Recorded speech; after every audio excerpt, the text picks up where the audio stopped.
Hello everyone, इस video में objective question physics का है 20 से बनाना स्टार्ट करेंगे। इससे पहले 1 से लेकर 19 तक क्वेश्चन को सोल्व कर दिया गया है। उसको देखना चाहते हैं तो इस वीडियो के डिस्क्रिप्शन में उसका लिंक दे दिया गया है, जाकर देख सकते हैं। तो यहाँ का क्या रहा है क्वेश्चन 1 में, किसी गोलीय दर्पण तथा किसी पतले गोलीय लेंस दोनों की फोकस दूरियाँ -15 सेंटीमीटर है तो दर्पण और लेंस समभावता है। आपको ऑप्शन दिया है, दोनों अवतल है कि दोनों उत्तल है, दर्पण अवतल है कि लेंस उत्तल है, कि दर्पण उत्तल है कि लेंस अवतल। ये आपको 4 ऑप्शन दिया है। अब कौन करेक्ट है तो मैं इस प्रश्न से पता चल जाएगा मुझे। तो मैं देख रहा हूँ यहाँ फोकस देख रहे हैं ना, ये निगेटिव है, जिसे ऋणात्मक बोल सकते हैं। आप संख्या मत देखिएगा, केवल चिन्ह देखिए। और जब चिन्ह निगेटिव रहता है ना तो वो अवतल दर्पण में ही निगेटिव फोकस दूरियां निगेटिव होती है। तो दोनों क्या होगा, ये दोनों अवतले होगा। ये दोनों क्योंकि निगेटिव चिन्ह की वजह से क्या हो रहा है, हम पहचान ले कि ये अवतल दर्पण है। तो दोनों अवतल मैंने लगा दिया, ऑप्शन ए करेक्ट आंसर हो जाएगा।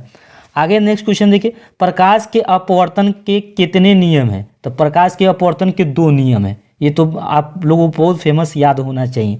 प्रकाश के परावर्तन के 2 नियम है। प्रकाश के नहीं, यहाँ प्रकाश के अपवर्तन के कितने नियम, तो 2। यहाँ नेक्स्ट क्वेश्चन में देखिए, प्रकाश के परावर्तन के कितने नियम है। देखिए कितना पूछा हुआ है, ये प्रश्न पूछे हुए प्रश्न है। तो देखिए ये प्रकाश के परावर्तन के 2 नियम है, अपवर्तन के भी 2 नियम और परावर्तन के भी 2 नियम। तो ऑप्शन कहाँ बी में दिया है, तो बी करेक्ट आंसर हो जाएगा। सरल सूक्ष्मदर्शी में किसका उपयोग किया जाता है। देखिए सरल सूक्ष्मदर्शी कभी भी लेंस में ही प्रयोग होगा। सरल सूक्ष्मदर्शी को जब भी खींचते हैं तो लेंस में ही खींचा जाता है, ठीक है। तो इसको लेंस में खींच के क्या करता है, ये सरल सूक्ष्म कभी भी लेंस में गिरा। तो यहाँ कहीं ऑप्शन है उत्तल लेंस। कौन सा लेंस, उत्तल लेंस, क्योंकि ये ऐसा लेंस रहता है ना तो उत्तल ही रहता है। तो उत्तल लेंस में ही इसका उपयोग होता है। तो ऑप्शन क्या हो जाएगा, डी हो जाएगा करेक्ट आंसर। किसी माध्यम का अपवर्तनांक का मान होता है, अपवर्तनांक का मान होता है तो sine i by sine r. ये तो है ना, आपको फेमस से याद होना चाहिए। किसी माध्यम का अपवर्तनांक का मान पूछा तो sine i by sine r होगा। एक उत्तल लेंस होता है, एक उत्तल लेंस होता है सभी जगह समान मोटाई, बीच की अपेक्षा किनारे की मोटाई, कि किनारे की अपेक्षा बीच की मोटाई, बीच में मोटा ना होगा। यहाँ पे ये लेंस जो होता है ना, तो यहाँ एक उत्तल लेंस के बारे में, तो उत्तल लेंस है ना, उत्तल लेंस इसी को बोलते हैं। अवतल लेंस तो ऐसा रहता है, तो यहाँ पर उत्तल लेंस की बात कर रहा है। तो उत्तल लेंस के बीच किनारों की अपेक्षा बीच में मोटा होता है। हाँ, बीच में मोटा होता है यहाँ पे, ठीक है। तो ये ऑप्शन आपका सी करेक्ट आंसर हो जाएगा। अवतल लेंस के आवर्धन m बराबर होता है, तो अवतल लेंस का आवर्धन होता है प्रतिबिंब की ऊंचाई बटे वस्तु की ऊंचाई, यानी v/u होगा। ये ऑप्शन डी होगा। यहाँ पर कहता अवतल दर्पण बोल देता तो यहाँ -v/u होता। तो यहाँ पर माइनस होने से नहीं दिया क्योंकि लेंस है, और लेंस में केवल v/u होता है, और है ना यहाँ पर दर्पण रहता तो -v/u होता, ठीक है। तो करेक्ट आंसर कौन हो जाएगा, डी। गोलीय दर्पण फोक सांतर एवं विकृता त्रिज्या के बीच में संबंध होता है। तो गोलीय दर्पण में f बराबर r/2 होता है। ये तो पता होना चाहिए, क्या होता है, r/2। अब देखिए ये f बराबर r/2 है, कहीं नहीं दिया ऐसा f बराबर r/2। तो इस देखिए यहाँ निकाल सकते हैं, इससे निकाल सकते हैं। f लिखिए और ये गुना है तो इधर जाएगा तो क्या होगा, बटा हो जाएगा। तो r बट्टे कितना हो जाएगा, 2। तो f बराबर r/2, देखिए f बराबर r/2 लिखे थे।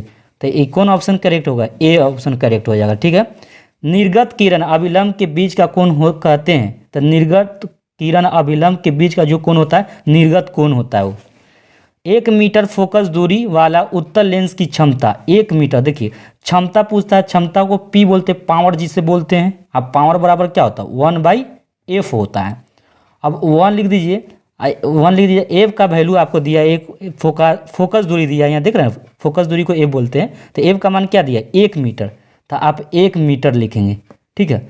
अब देखिए इसको सोल्व कैसे करेंगे, तो देखिए बराबर लिख दीजिए, वो है ना 1 का 1 लिखिए, और ये मीटर जाएगा ना ऊपर तो माइनस में हो जाएगा, -m हो जाएगा। अब पर मीटर को कहते हैं, पर मीटर जब रहता है वो डायोप्टर का, ये किसका मात्रा का, डायोप्टर। तो ये 1d लिख दीजिएगा, क्या लिख देंगे, 1d, क्योंकि पर मीटर या m का पावर -1 जब भी रहेगा तो इसका लेंस का एसआई मात्रक डायोप्टर होता है, लेंस का एसआई मात्रक लिख देंगे डायोप्टर, तो इसका बदले में क्या लिख दिया डी। तो 1D ऑप्शन कहाँ दिया, ऑप्शन बी में दिया, तो बी करेक्ट आंसर हो जाएगा। किसी अवतल दर्पण द्वारा काल्पनिक काल्पनिक आ रहा है सीधा आवर्धित प्रतिबिंब बनता है जब वह वस्तु स्थिति होता है, किसी अवतल दर्पण में बोल रहा है। ये देखिए इसका फिगर आप समझ सकते हैं, थोड़ा मैं इसको इमेज से बताता हूँ। एक अवतल दर्पण ले लिया है, अवतल दर्पण क्या है कि है ना, उसका परावर्तक सतह नीचे को क्या होता है, ढांसा रहता है, अब बाहर से क्या होता है, पेंट रहता है, ये तो है। इसमें से एक मतलब ये आपका मुख्य अक्ष है, और यहाँ एक पोल है जिसे ध्रुव बोलते हैं। और यहाँ पर मैं क्या ले लेता हूँ, यहाँ एफ ले लेते हैं, ये फोकस है। तो यहाँ पे कोई वस्तु रखिएगा और इसका प्रतिबिंब कैसा बनेगा, तो ये तो फोकस होकर जाएगी, ये तो पता है। एक ऐसा प्रकाश लेते हैं जो क्या है, ध्रुव से होकर जितना डिग्री से बना के आएगा उतनी ही डिग्री से ये जाएगा। तो इमेजिन करिए ये तो मिले कटेगा नहीं है, आगे बढ़ाने पर नहीं कटेगा, तो क्या करते हैं, इसको मिलाते हैं इस तरह, इसको भी इस तरह मिलाते हैं, तो इसको आगे बढ़ा सकते हैं। तो देखिए इसका प्रतिबिंब कितना, देखिए वस्तु से कितना बड़ा ना है, ये क्या है, ये काल्पनिक है, कटा है, तो इसका वस्तु से बड़ा है। ये कहाँ है, दर्पण और फोकस के बीच में है, दर्पण और फोकस के बीच में है। तो ये दर्पण और फोकस के बीच में होगा, दर्पण और उसके फोकस के बीच, ऑप्शन ए हो जाएगा। ठीक है, फिर से समझिए, किसी अवतल दर्पण द्वारा, किसी अवतल दर्पण, ये अवतल दर्पण हो गया, द्वारा काल्पनिक देखिए काल्पनिक है, काल्पनिक सीधा, तो ये सीधा है, देखिए काल्पनिक तो है क्योंकि काल्पनिक रेखा से कटा है तो काल्पनिक हो गया, और सीधा हो गया क्योंकि सीधा है। उसके बाद आवर्धित मतलब बड़ा, इससे बड़ा है कि नहीं, ये वस्तु से बड़ा है, बड़ा प्रतिबिंब बनता है जब वस्तु स्थित होती है। तो कहाँ स्थित होती है, तो मैंने बताया ना, ये स्थित कहाँ रहती है, वस्तु कहाँ स्थित होती है, तो पोल और फोकस के बीच, चाहे तो दर्पण और फोकस के बीच लिखिए। तो इसमें दिया है दर्पण और फोकस के बीच, इसलिए ऑप्शन ए करेक्ट आंसर हो गया।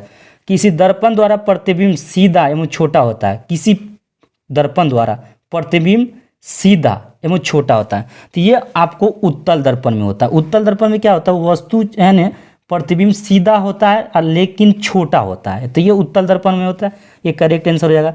अवतल दर्पण है, अवतल दर्पण अभिसारी है, अभिसारी क्योंकि एक साथ इसको कर देता है किरण को लाके, इसलिए अभिसारी, अवतल दर्पण का दूसरा नाम अभिसारी है। ठीक है, आप करेक्ट याद रखे रहेंगे। उत्तल दर्पण उत्तल दर्पण, तो यहाँ उत्तल दर्पण के बारे में बोल रहा है, तो उत्तल दर्पण से बना प्रतिबिंब, उत्तल दर्पण से जब भी प्रतिबिंब बनता है तो काल्पनिक बनता है और छोटा होता है। तो उत्तल दर्पण में यही होता है, काल्पनिक भी बनेगा और छोटा भी बनेगा। निम्नलिखित में किस दर्पण द्वारा किसी वस्तु का यहाँ निम्नलिखित में किस दर्पण के बारे में पूछ रहा है, द्वारा किसी वस्तु का वास्तविक प्रतिबिंब प्राप्त किया जा सकता है। निम्नलिखित किस द्वारा किसी वस्तु का वास्तविक प्रतिबिंब प्राप्त किया जा सकता है, तो ये वास्तविक प्रतिबिंब जब भी प्राप्त होगा वो अवतल दर्पण में, अवतल दर्पण के द्वारा ही होगा। वास्तविक प्रतिबिंब किस में प्राप्त होगा, अवतल दर्पण में।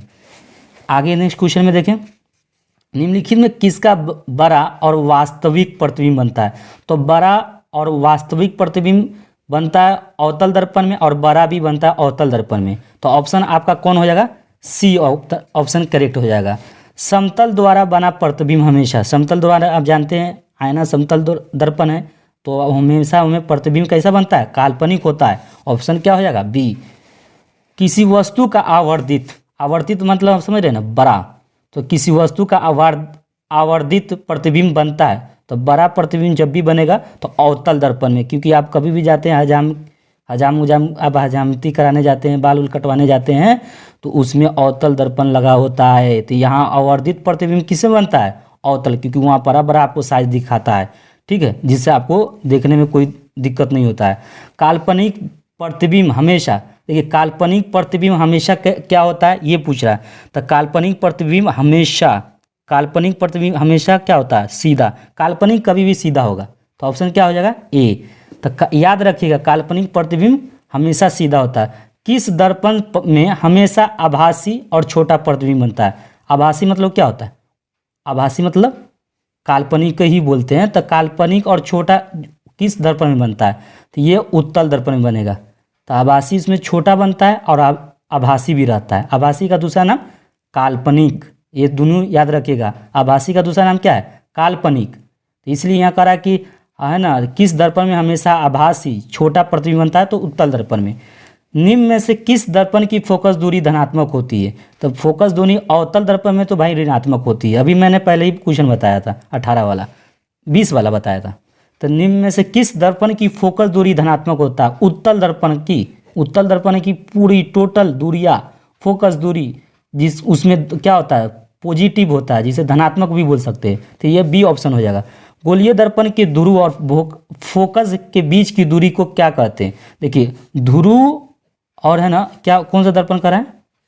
गोलीय दर्पण। तो गोलीय दर्पण में ध्रुव होता है, मान लीजिए जिसे पोल बोलते हैं, और ध्रुव और फोकस के बीच की दूरी को एफ बोलते हैं।